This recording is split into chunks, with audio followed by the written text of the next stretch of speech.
I'm a cookbook author and recipe developer, and this mortar and pestle is something I have wanted for ages but have just never invested in. So thank you to the brand for sending me this sample. What I'm going to do is go through and answer some of the questions you have about this mortar and pestle so that you can decide if this is the right product for you, because I know I had a ton of them. Of course, everybody wants to know about the quality of the product, and man, this thing is granite. This thing is very much so a great quality mortar and pestle. I love that the pestle, right, is nice and smooth, perfect fit for the hand. And you do have to season this before you use it. And it does come with instructions of how to do so. It is not a difficult process. The reason that you season it is because granite is porous and you don't want to leave behind little bits and pieces of anything in there. And it just helps keep it clean longer. But again, very simple. All the instructions are included when you purchase it. I was a little worried it was going to be a little too small because I want to make a lot of very specific dishes in here, but this bad boy is big. It has a 4-cup capacity. This is the 4-cup one. And I can definitely make all the guacamole, all the salad dressings, all the rubs that I want on here. And of course, people want to know how heavy it is. So I grabbed my kitchen scale and I'm going to weigh it for you.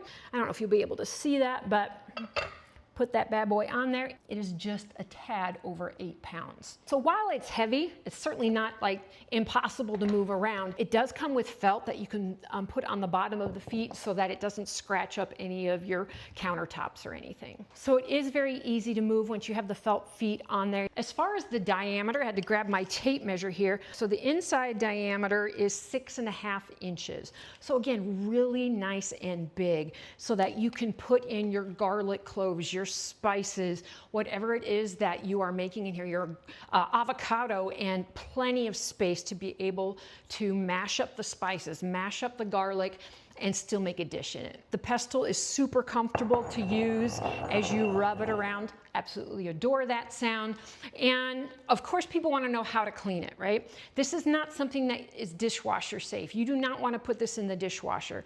When you first get it, what you're going to do is you are going to wash it, but you don't want to wash it with soap until you have sealed it, because you don't want to get any soap stuck in it. Once it is seasoned, you can use a little bit of soap, but I would do so minimally because that soap will break down that seasoning and you just have to re-season it more often. So what I do is after I use it, all I do is simply rinse it out.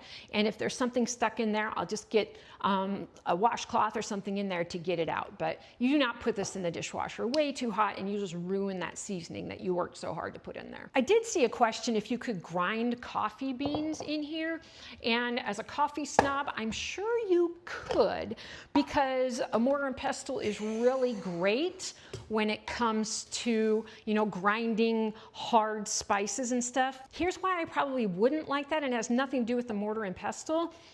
If you are making like an espresso, which is what I have every morning and what I make here at home, I want a very specific grind to it. So I guess if you were just doing like a pour over machine or something like that, it would work. But for me, when I am making my double shot of espresso for my latte every morning, I need a little bit more control than what a mortar and pestle would give me. The main two things I use mine for is I love making a homemade dressing, and any good homemade dressing starts with fresh garlic cloves. So like 3, 4, maybe 5, 6, 7 fresh garlic cloves in there, and you're mashing those into a paste, and then you're adding seasonings, and then the vinegar, and then the oil. I also have an electric smoker outside, so I am using this to grind spices for those rubs. Because if you don't know, when it comes to spices, freshly ground spices have so much more flavor and smell and scent than something you buy that is already ground. So this is a really great option for you to make those pastes, to make those rubs if you are into smoking things on an electric smoker. But if you're looking for a really large capacity mortar and pestle, oh, this is a definite yes. I am just obsessed.